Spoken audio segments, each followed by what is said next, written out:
Everybody kind of give me a thumbs up. Let me know your cameras are ready before we get started.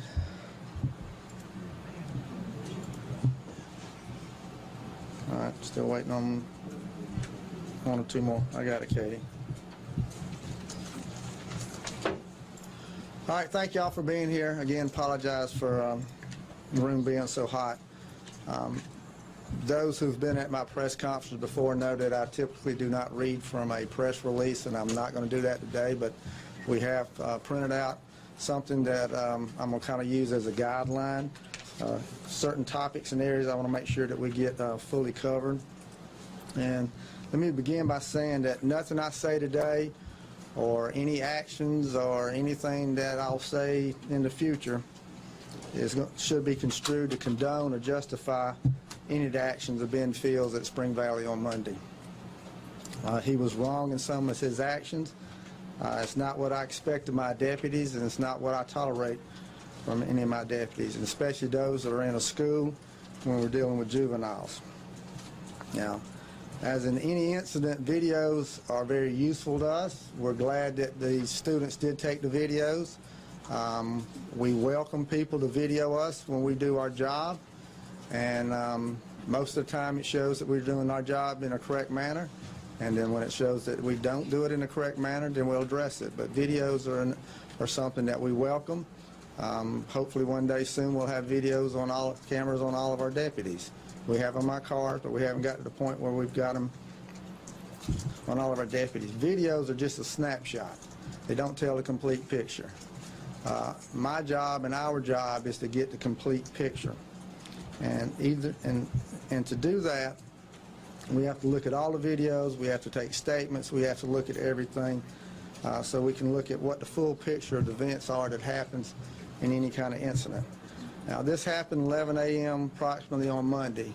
We're just slightly over 48 hours, and I'm going to have to say I congratulate my Internal Affairs Division for doing a very quick job and doing a very thorough job in the task that I gave them to do, and that was to investigate this incident as a policy violation, see if Deputy Fields broke any of our policies and procedures that we do. I think somebody asked yesterday, normally in cases like this it takes a long extended time to do it. This one did not need to take very long. The videos helped, the statements we got, our proper policy and procedures that we go by are already there for us to know what they are. So it was not something that needed to take long, and it didn't take long. I think sometimes in these cases and maybe other places they take a little bit unnecessary time. We felt like we needed to do this very quickly because the public needed to know what happened and what our response was going to be to this. Again, our responsibility was to do the internal investigation solely on policy violations. When this was first brought to my attention on Monday, even though I was out of town at a law enforcement conference in Chicago, we took action very quickly. Deputy Fields was placed on suspension without pay. He has been on that until today. I also immediately contacted the FBI and asked them to do the criminal investigation on this. The first was a phone call, and then it was followed up by a written request. I felt like that the FBI was the only agency that needed to be investigating this, that did not want anybody to come up with any type of reason to say that this was not properly investigated and handled by the authorities that need to be handled. The FBI is one of the most trusted and respected law enforcement agencies in this state and probably in the world, and that's why I turned to them and asked them to conduct a full and thorough investigation to see if there was any criminal violations, and the FBI accepted that. I also contacted the U.S. Attorney's Office and asked them to be part of that, and that the Justice Department be part of looking into these actions also. Our U.S. Attorney William Nettles agreed to that, and so the FBI and Civil Rights Division has initiated an investigation. It was started yesterday. They've already have it full swing. We're fully cooperating with them to make sure that they have everything that they need. We took statements from the teacher and the administrator that was present. This incident started with a very disruptive student in a class. The student was not allowing the teacher to teach and was not allowing the students to learn. She was very disruptive, she was very disrespectful, and she started this whole instance with her actions. She refused to lead the class as directed by the teacher. She refused to follow his instructions. He called for assistance from the school administrator. The school administrator got there.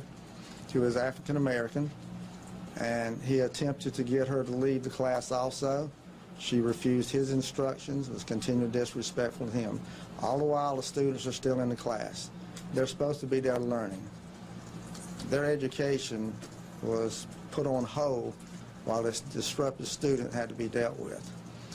At that point, School Resource Officer Ben Fields was called. The situation was explained to him. He attempted to get the student to leave. He was then asked to remove her from the class. And at that point, I think we've seen the various videos. I will note that the teacher and the school administrator in their statements both fully support the actions of Ben Fields. They said that he acted appropriately, that he didn't use excessive force, and he did what was necessary. And that came from both of them who were present when this happened.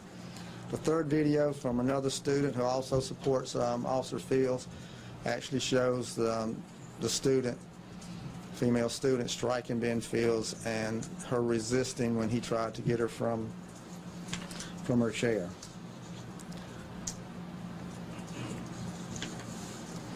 Once he put her hands on her, he was allowed to do that. He placed her under arrest. He verbally told her that he was under arrest. He attempted to use force to make the arrest. I do not feel that the proper procedures were used at that point, and that's what's caused me my heartburn and what my issues with this. The maneuver that he used was not based on the training or acceptable. Our training unit looked at it, they examined it. I have a written report from them which I'll share with all of you, which goes into details on the force continuum, how we train our officers, and what we expect of them in circumstances like this. Their recommendation to me was that Deputy Fields did not follow proper training, did not follow proper procedure when he threw the student across the room. From the very beginning, that's what's caused me to be upset when I first saw that video, and continues to upset me when I see that video, is the fact that he picked the student up and he threw the student across the room. That is not a proper technique and should not be used in law enforcement. And based on that, that is a violation of our policy. And approximately 20 minutes ago, School Resource Officer Ben Fields was terminated from the Richland County Sheriff's Department. We have some 87 school resource officers throughout the schools in Richland County. Every day these deputies do a fantastic job. They work very closely with the students, the faculty, and the parents, and they develop a great relationship. Monday's actions by Deputy Fields was not typical of the job that I expect them to do, parents expect them to do, students expect them to do, and the community expects them to do. By and large, we have great SROs. We get COPS grants. We get COPS grants to assist us in putting school resource officers in our schools.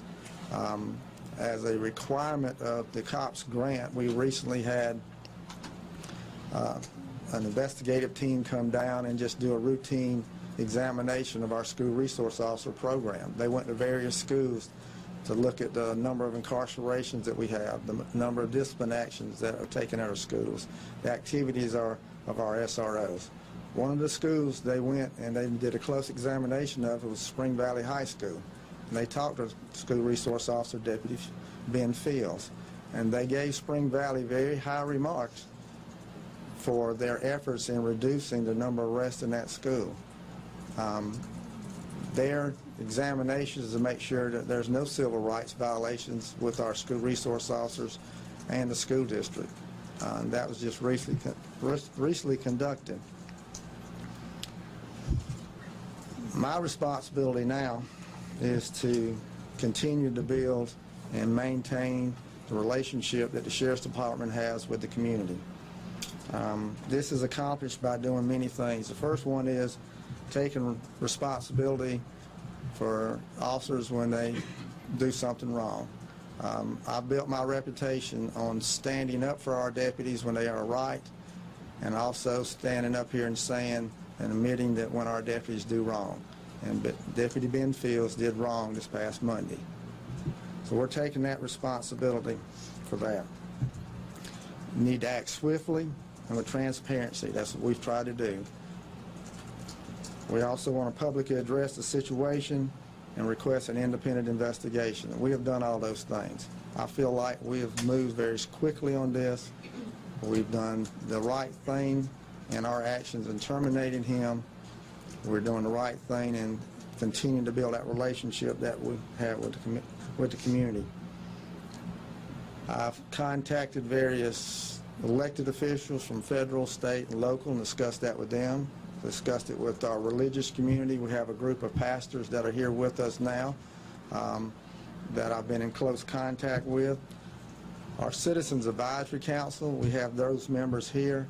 For those who are not familiar with us at Richland County, we're the only agency in the state of South Carolina that has a Citizens Advisory Council. These are individuals from our community that come in and they review everything that we do at our Sheriff's Department, our policies, our procedures, our disciplinary actions, our terminations. They have full access to everything that we do. They help us have transparency. They help us have the voice of the community in everything that we do at this Sheriff's Department. They are here now. This case will be presented to them and they'll review it. But we didn't have time to call an emergency meeting and present it to them first. I felt like we needed to do what we're doing right now, and it needed to be done very quickly, but I've invited them to be here. The chairman's here, and the majority of their members are here also. You know, our schools are schools for education. SROs are part of that process. And when a classroom is disrupted by a student, that disrupts the education process. And the student